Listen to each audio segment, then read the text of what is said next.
Hey, welcome back everybody.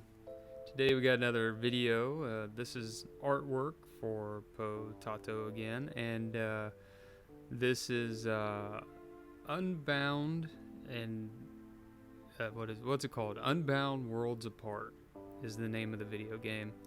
It's got some really beautiful art, and here you can see me working through the initial stages here, trying to figure out, what exactly I want to. I got a pretty good idea in mind based on the video itself.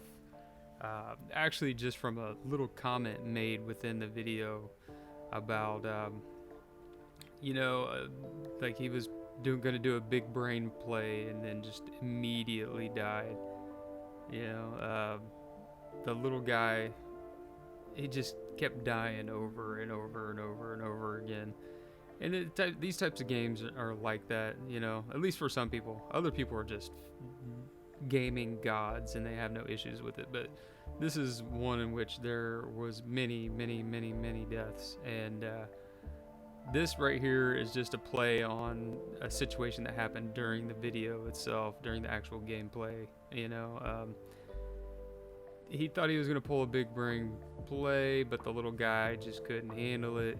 And turns out that he was actually pretty smooth brained. So this right here is just a play on that. He's going against the boss here in a game of chess, because obviously you need many, many folds to be good at chess. You saw me adjusting the jacket or the cloak there on him. Initially I had it more to the side, but I wanted his little feet sticking out front just for a little bit of a cute factor, And what he's sitting on is actually it's like a platform, a little elevator unit that if you just stand on it, it constantly raises you up. But that was the main thing causing a lot of issues in this video gameplay, is that just kept going up, and there were spikes above the character there, and every time you jump, you just get killed if you jump too high. So that's another element I decided to add to this video. Here we are switching to Krita. I'm gonna go ahead and do our ink lines. Try to give, certain weights here and there just for variation.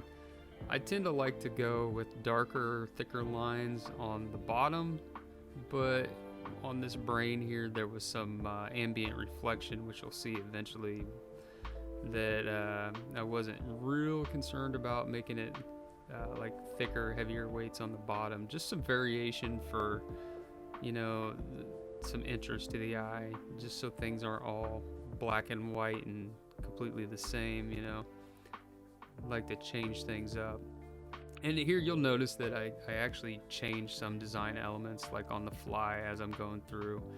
My basic designs, when I start out, I just do some thumbnail sketches, and then I scan those into the computer and I blow them up to the size they need to be, and really, really, really reduce the opacity, usually down to about 10%. And then I'll go ahead and print out the larger version, and that's where I get this sketch from. My thumbnails are basically just to establish the composition, where things are going to be set up, the characters themselves, and things that are going on. That way I start to solidify my idea of what I'm actually going for. And then in this larger image, after I printed it out, I'll go in and refine a bit more, clarifying some of my ideas and what I have in mind for the image itself. And then once I establish that, I scan it back in and I start this line work here in Krita. And I really liked the way this one turned out. It looked really good. You see here I'm trying to use a line tool in Krita, and it looks good, but it's, compared to all the other lines, it's just way too rigid, and all my other lines are more organic and fluid. So, and I try to stick to like a cartoon type element, just a nice hand-drawn image. That's my goal anyways. I don't always achieve it, but it's what I shoot for. So in this one, I just decided to the heck with it. I was just gonna do it all by hand. I didn't want any hard, rigid lines. Some people are into that kind of thing, but for this image, and especially for, you know, the type of art I'm trying to do right now, I just didn't want to go with that. And I'm just slowly, you know, filling in all the lines, working through some thoughts while I'm doing it. See, I forgot about his hand, so I had to go in and add that in, which, you know, that was pretty easy. And you'll see me rotate a lot in situations like this. I don't do horizontal lines very well on my tablet, so I'll rotate the canvas itself and turn that horizontal line into a vertical line, so I can just push or pull straight down, like physically in the real world, you know, on my tablet, and I can get the kind of lines I'm wanting. Whereas if I go from one side to another, I get too much rotation and it gets wobbly and weird. So here you'll see again, I'm just going in and using the collar I want for his outfit for the little potato, and then I'll go in with the fill tool, which leaves me having to go through and clean up that outside edge. For some reason it leaves that little unfilled line whenever you do it this way. All my tones in this image are going to be earthy tones, reds, oranges, etc. You know, it's going to be on that spectrum. Not too many cool colors in this image itself. Now I was going to do the fill straight through the legs and just put the legs in front on a different layer, but I decided to just go ahead and make it nice and clean and go around all the legs and stuff, so I didn't have to worry about it later. It just seemed like an easier way to mask it all out. Now as you see here, I gotta go back through and clean up my lines. I'm gonna try to look into the programming or see if there's anything I can do to fix that. Like I said, I know you can in Photoshop. You can get it to expand out like into your selection tool, and that may be what I need to do here. Well, that's with your selection tool. I'm not sure about the fill. I'm pretty sure you can. Pretty sure. I was actually having a lot of good times with this image. It was a pretty tedious process with all the different little segments that we have here on the boss, going through and filling in each little segment. But the end result, I think it was worth it. It may have been just easier just to go ahead and do one big selection and then put the legs on top. I wouldn't have had to do so many actual little individual segments, but now that I got them there, I can go through and, you know, just quickly select them on that layer and then add on top of them on another layer. Here I'm going to continue to go ahead and fill in with the brush and the fill tool. Just, I don't know, it's just something I've been doing for a long time. I'm comfortable with it. I think I explained this in the last video, how you can do it with the selection tool, but you have to make sure that you stay like in your ink lines. That way you don't get a whole lot of variation. But you know, even that's not big of an issue, because you could go through with the erase tool and clean up your edges. Like if you go outside of them, it's not too big of an issue. And these images are all going to be really small because they're thumbnails for YouTube, so they're going to be really small. You won't be able to see like too many of the mistakes that are possibly made, like going outside edges or any of that sort of thing. It's really not much of an issue, but I tend to be kind of I don't know, critical of my own work. Like I try to make it real tight, and actually that's one of the things that I've been fighting against myself, you know, just trying to step outside of my norms. And in the next upcoming video you'll see that, like, I'm trying to use certain color palettes that I really shouldn't be using, just bright, vivid color palettes, because I tend to try to stay as close to like what it would be like in nature as possible. But I'm trying to push beyond that and use color palettes and design elements that I never usually do, just to make them work, to see how creative I can be with it. And I love this little guy. I love how red he is. And of course the potato himself, pretty cute little guy. And he comes along pretty good in this one, I believe. You know, right now I'm just, you know, doing the eyes, trying to get a flat color on everything and adding a little bit of variation to the background here. And at one point I decided it's too much, it's a little distracting, so you saw there I just bumped it down a little bit to imply that there's some stuff going on in the background, but you know, nothing too much. It's not too confusing for the eye, and it doesn't draw too much of attention, I don't believe. Doing some more flat colors, you know, just finishing up or filling out the image itself. And this guy's got little embers that floats around that little flame on top of his head, and I was just trying to decide the best design element for him. At first I was going to put them all around, but I think they look better back behind. Here I am with one of my brush tools, just quickly adding some shadows. You just film the image out, you know, like there's a light source up top, but in this image I think there's more of just an ambient kind of all around light source. There's no direct sunlight above or anything, but to help the viewer's eyes out, I'm doing kind of your typical light top down look. That way it makes everything look a little more 3D, a little more realistic.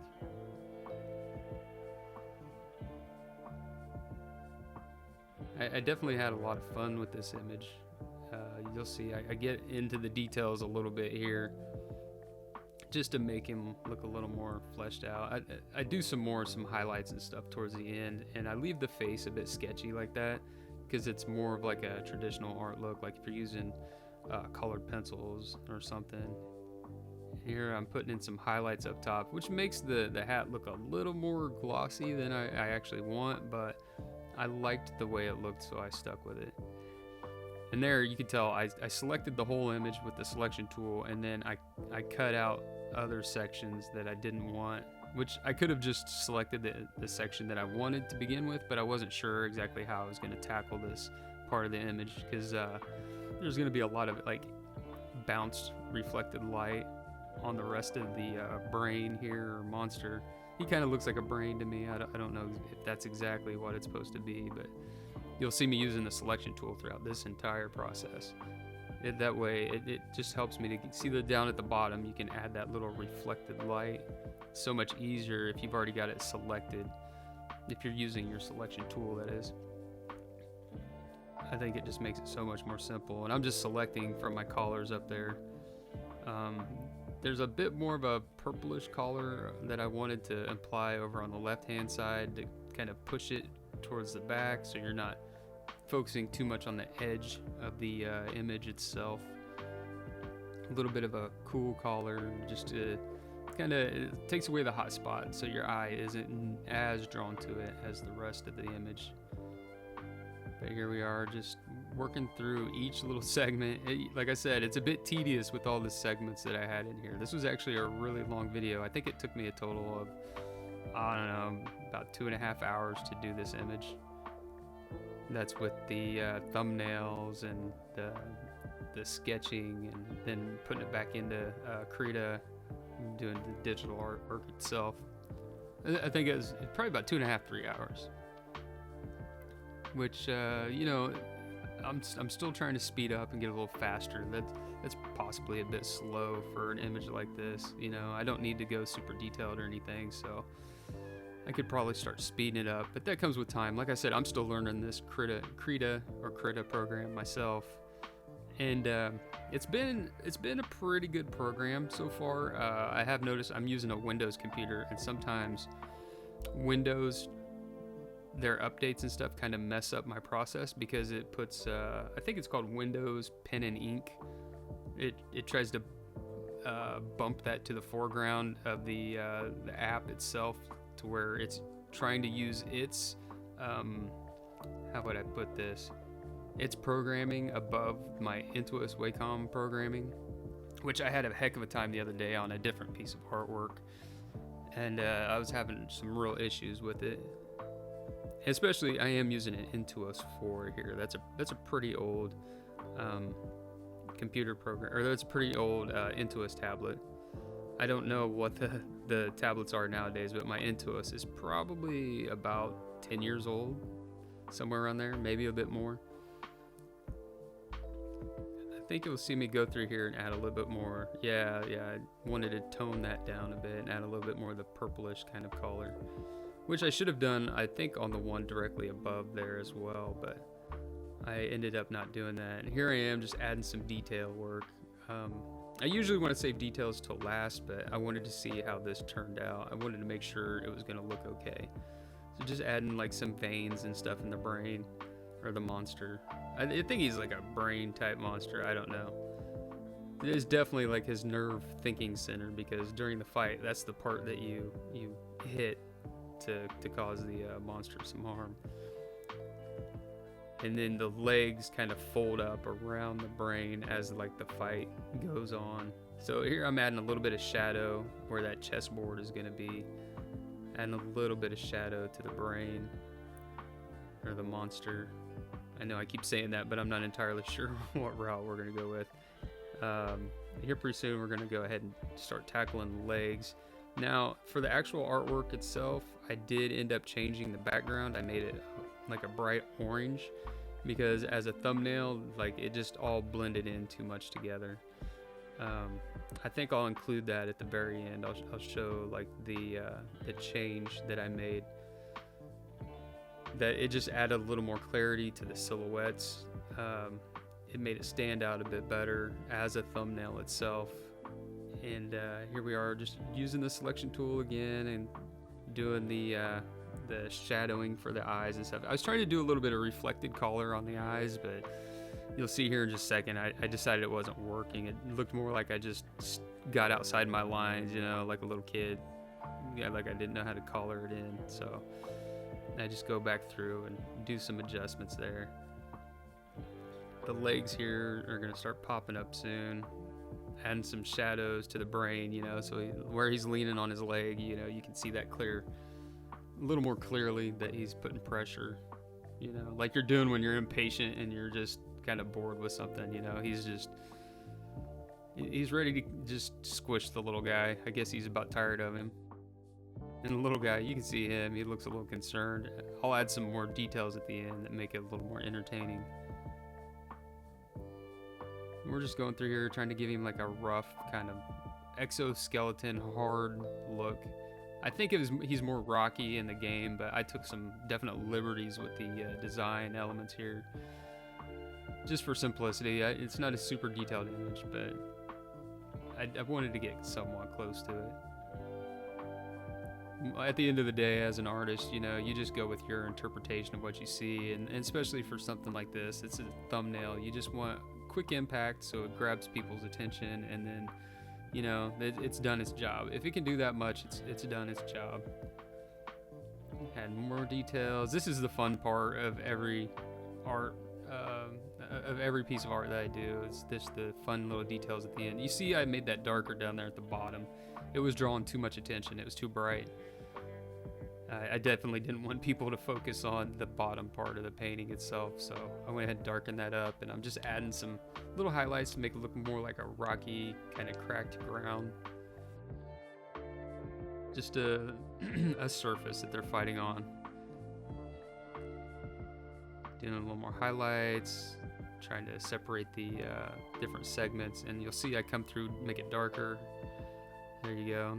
That adds a little more depth. And little design elements to the little guy.